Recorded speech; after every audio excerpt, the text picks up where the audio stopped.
And it is that balance. So how do you be a subject matter expert, a technical expert, and a leader at the same time?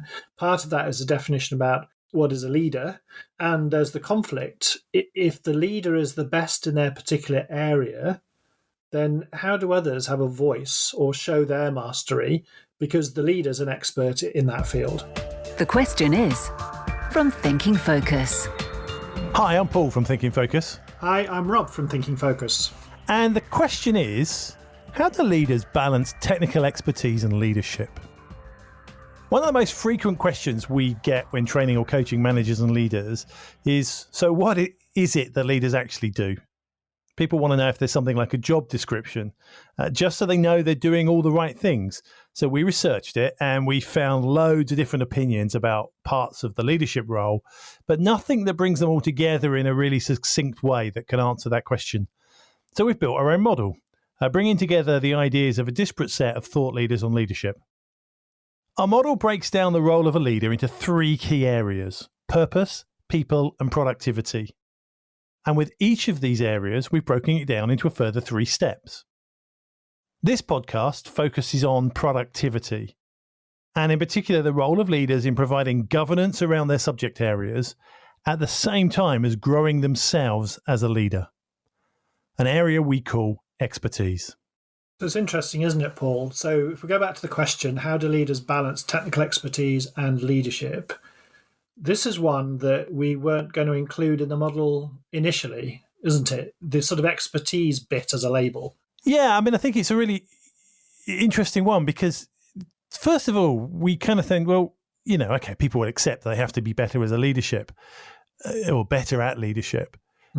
But we kind of miss the fact that for most people now, when you get a leadership position, and I don't mean, you know, if you're leading a project or a charity or doing something out of work, but in a typical workplace environment, when you get an early stage leadership position, you get it because you're probably good at the job. Yeah, because of your expertise. It's shining forward, and so that's your reward. You get this job. Yeah. Now, there's some challenges to that because that is based on a really false assumption that just because you're good at the job, you're a good leader of people good at the job. And, you know, I mean, you must have seen this, you know, in your early career in hospitality. I certainly saw it in both the tech part of my career and the sales part of my career, that the best programmers were very rarely good managers.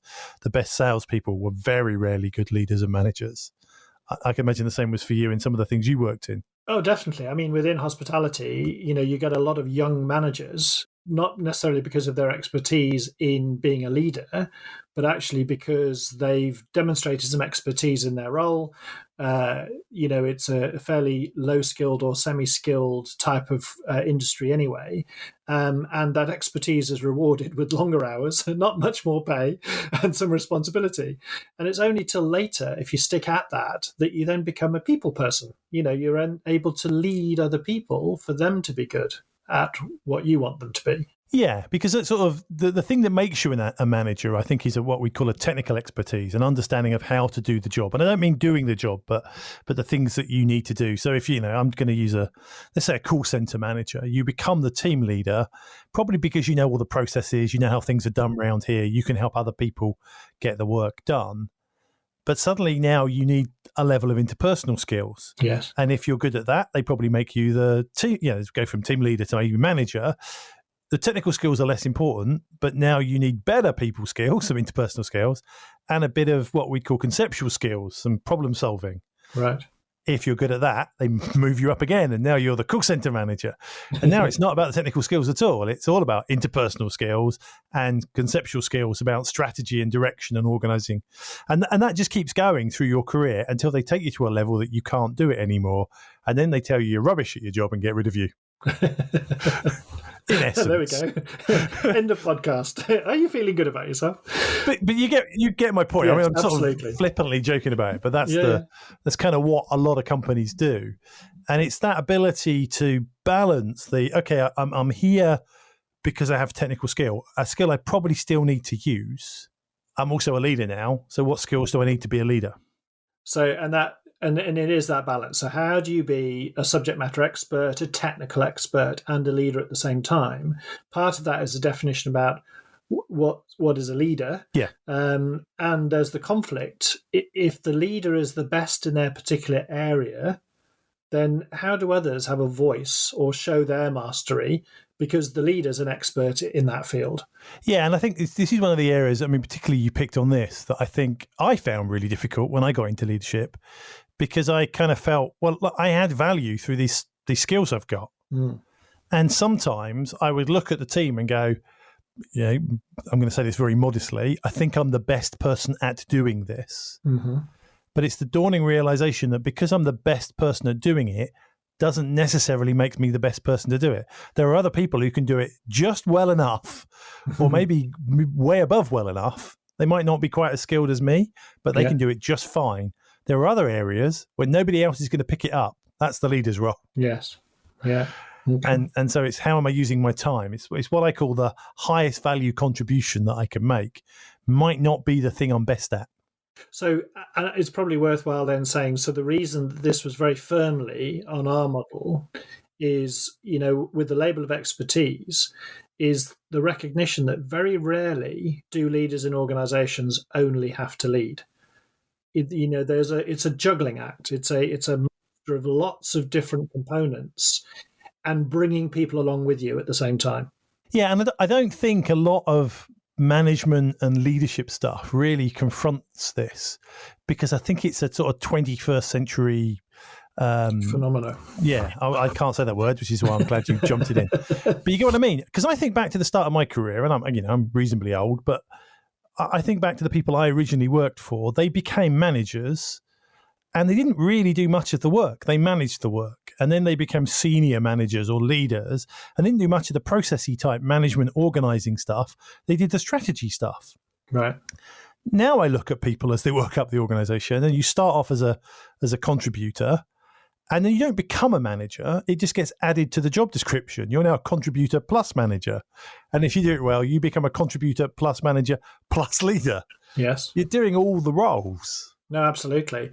And I mean, not that it has a direct parallel, but that's one of the main reasons that I got out of the hotel industry after 9 years, because I suddenly realized one day that I was working a 70-hour week, and my pay rate per hour was probably on a par as when I started 9 years before. It's just that I was, required to do more things because I was picking up job titles as I went, not moving from one job title to the next.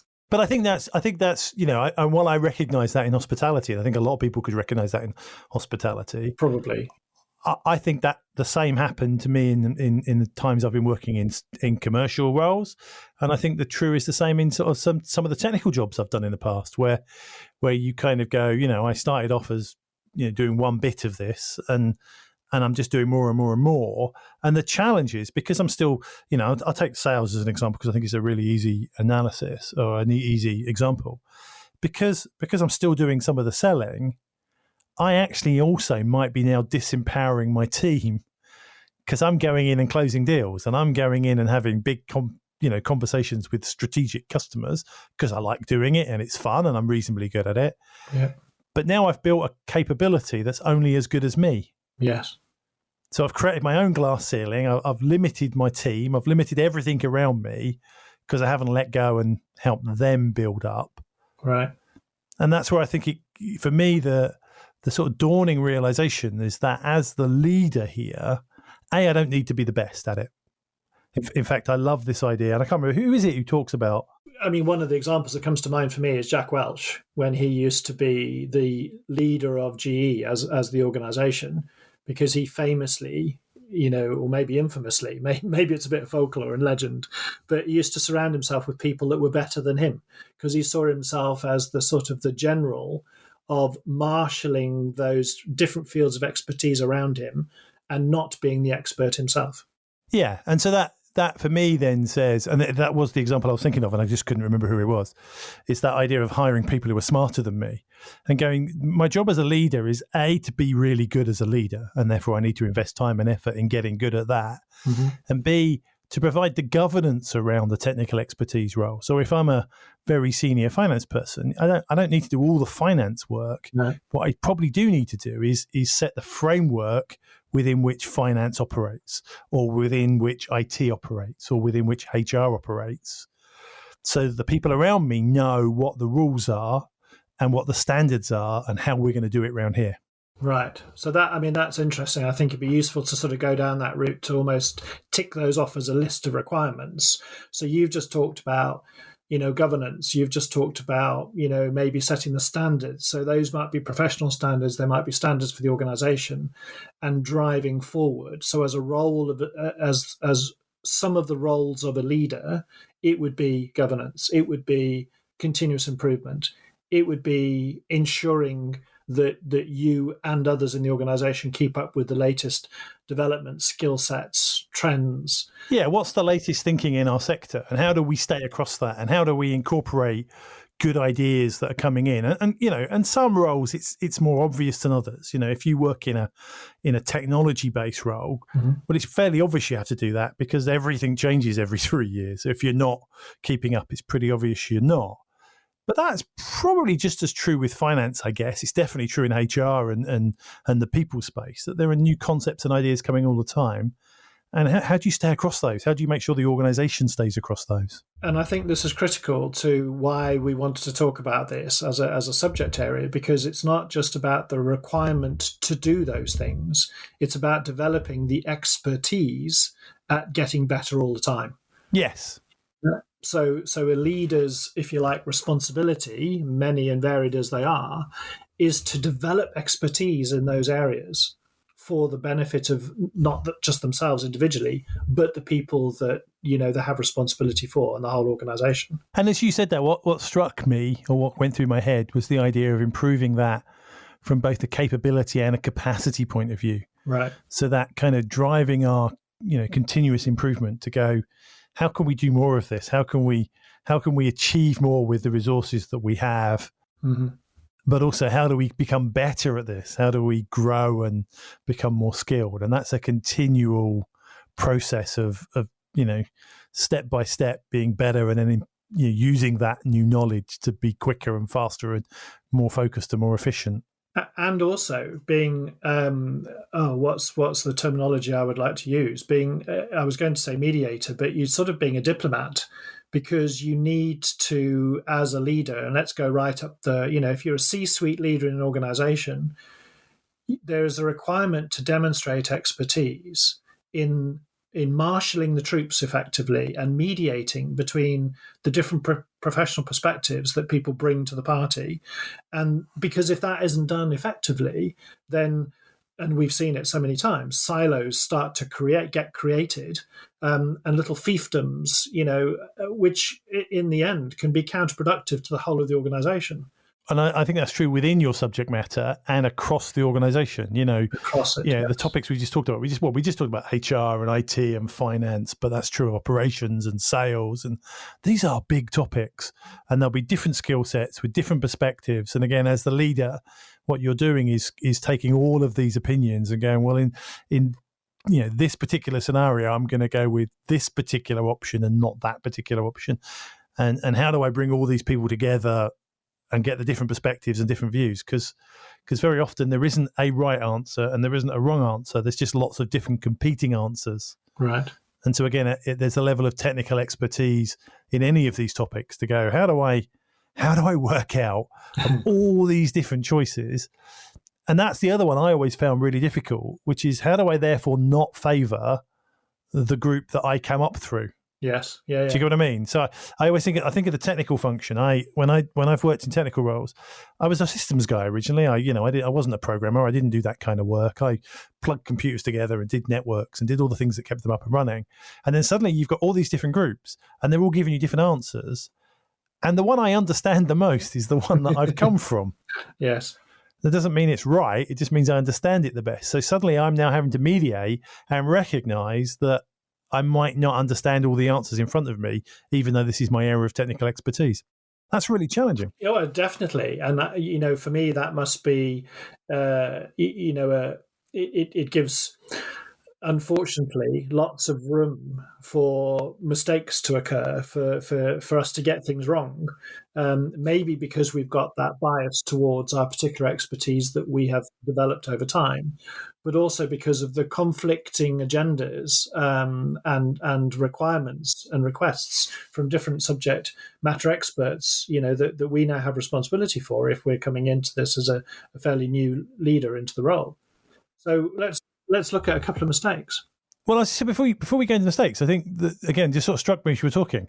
And this is another thing where in this model, you suddenly go, oh, right, yeah, because this links to the other areas. This links back to some of the purpose stuff. If I don't know the scope of what we're talking about, if I don't know our higher purpose, it links back to some of the people stuff and going, if I don't have a safe environment, if I'm not managing the feelings properly, how do I get equal views? How do I get everybody to come in and tell me the truth? Yeah. How do I spot the talent gaps? Yeah, exactly. So I think it's the other part which I love about this model of leadership, and I'm not for 1 second saying this is the only model of leadership or it's better than anything else, but I love the interconnectedness of it. The fact that actually you take any of these bits out and it doesn't quite work. It's how they come together. Yes. Yeah. So you were talking about some of the mistakes. Well, and so I was sort of thinking and probably just because of what we were talking about before, I was sort of thinking, well, it sounds to me like it would be very easy to get too involved in the doing. It's like, it's that thing that we come across and sometimes have to say to people that we work with in different organizations, that sort of go, are you working at the level that you're supposed to be working at, or are you working one level beneath? And it's so easy to get involved in the doing, defining how things are done and showing your expertise. And you shouldn't necessarily be doing that anymore. And there's a couple of really good reasons why people fall into that trap. Mm-hmm. One is they know how to do it. I mean, you were clearly good at that. That's probably the reason you got the leadership role. Yes. That got you promoted in the first place. So it's quite comfortable. Yeah. But I always think the other side to that, and the bit I always recognize, particularly when I'm coaching people with that problem, is recognizing that if you drop into the doing, you're going to start ticking stuff off the to-do list. And that's quite appealing. I mean, there's that nice little chemical hit in the brain to go, yeah, I've achieved something. It feels meaningful and it feels like you're making progress, and it gives you all of the things that you really want. But what you're not doing is the bigger picture stuff. You're not doing the stuff you should be doing. But that doesn't hit you today. That hits you in 6 months' time when you suddenly go, well, how did we end up in this mess? Why did no one see this coming? Well, the answer is because you were in the detail. You weren't sitting up looking down. Yeah. But in the short term, it feels really good. So I get why people drop into it. The other side to that is if you're doing the doing, how do your people grow? How do your people build up? And good point. I mean, there's not. You and I, and you're going to know who I'm talking about here. You and I worked for somebody who was very disempowering because when he turned up, you knew he was going to take control of any situation, whether he was the expert in the room or not. And we saw loads of people around him they become passive. Yes. He didn't grow them or build them. He disempowered them. Yeah. And I'd put myself in that group. He did the same to me, and I maybe you too.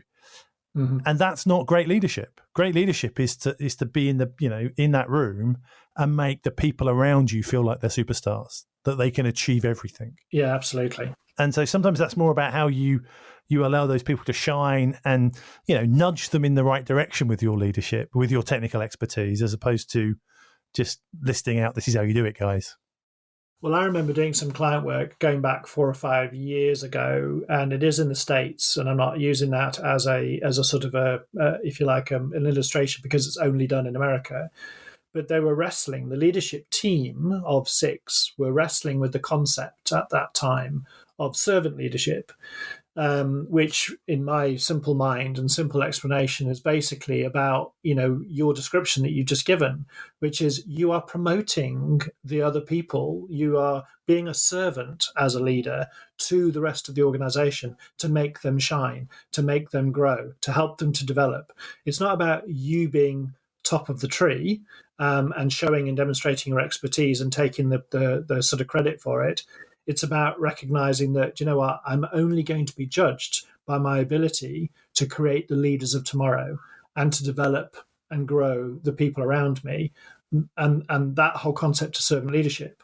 And they were really struggling with it because conceptually they got it, but practically doing that and creating the environment to show other people in the organization that they were going to be committed to doing that every single day was the thing that was getting in the way. Yeah. Because there was an expectation put on them that, no, you're the leader, we'll follow you.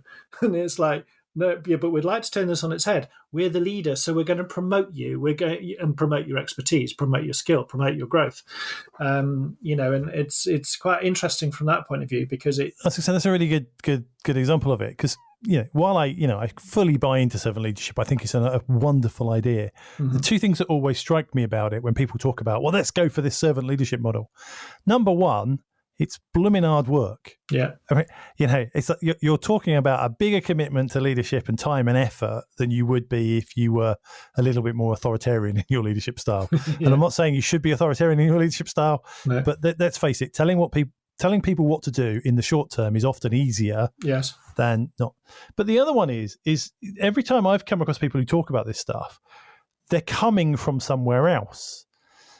And you go, well, that's a lot of unlearning for your people. They're not going to suddenly tomorrow go, oh, we're doing it differently now. They're here to help me. What they're going to go is, okay, new story. What's the catch? Yeah. When's the beating coming? This all sounds very strange. Yeah. And you have to be consistent. If you're going to actually take that whole route, you have to be, as a leader, completely consistent in promoting or espousing the values of servant leadership all the way through. And that's difficult. And I always remember somebody told me once that, when you make these kind of changes, it works like this. You get brownie points. Every time you do it right, you get brownie points. And every time you make a mistake, you get Wazzo points. and the real leadership understanding is that Wazzo points are at least 7 brownie points in value.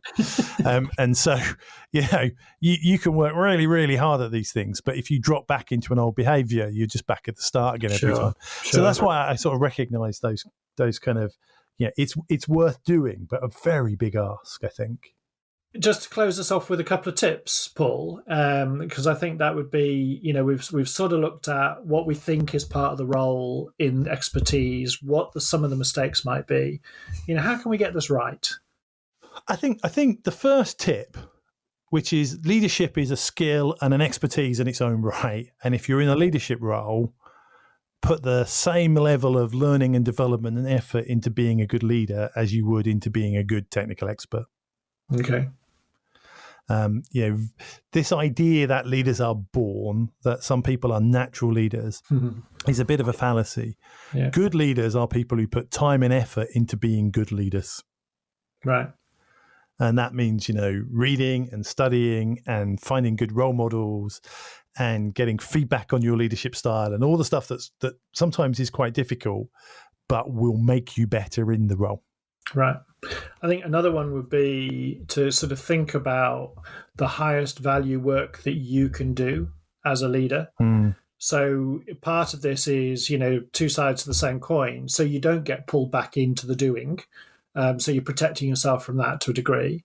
But the more interesting side of the coin for me is that actually you are then, through your ability to work at the highest value of work, you're doing that for the benefit of others, for the benefit of the organization, because that's what you're there for. Other people are to do some of the other things, but if you're concentrating on the highest value work that you can do, it's the value add that brings to the organization.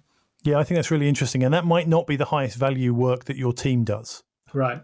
In fact, as a leader, you might be doing all the things no one else can do, which might be dull and boring and admin-y and filling in the gaps when things get dropped. That might be part of your role. You don't necessarily get to work on all the exciting stuff. The only sort of other one that comes readily to mind for me at the moment is to develop your expertise as a people person. So actually, it's not about your technical expertise per se. It's not about your strategic skills per se. It's about your ability to enthuse and communicate with and bring people along on the journey, whether that's something that they can see and recognize, overtly or not, doesn't matter. It's creating the environment in which people around you that you have responsibility for in the organization get better than they were yesterday because of what you're doing. Oh yeah, I think that's really good. And I think you could take that in two areas. One in terms of, them as people and you as their people manager. Right. And the other is in terms of the technical standards, set high standards, be a role model, expect the organization to become better at what it does, whether that's finance or IT or sales or, drive that improvement so that it's not you that becomes the expert, it's everybody around you that becomes the expert. The question is from Thinking Focus. Hi, I'm Paul from Thinking Focus, and I'm just tagging on the end of this podcast to let you know where you can find more about the leadership model we've been talking about today. If you'd like to know more, maybe see the model in its entirety, or download some free coaching resources to help you think about your leadership style, and then go to www.thinkingfocus.com/what-is-leadership. That's thinkingfocus, all one word, .com/what-is-leadership. To find out how Thinking Focus can unlock the potential within your organization, go to www.thinkingfocus.com, where you'll discover more about the work we do, helping our clients increase productivity and enable change.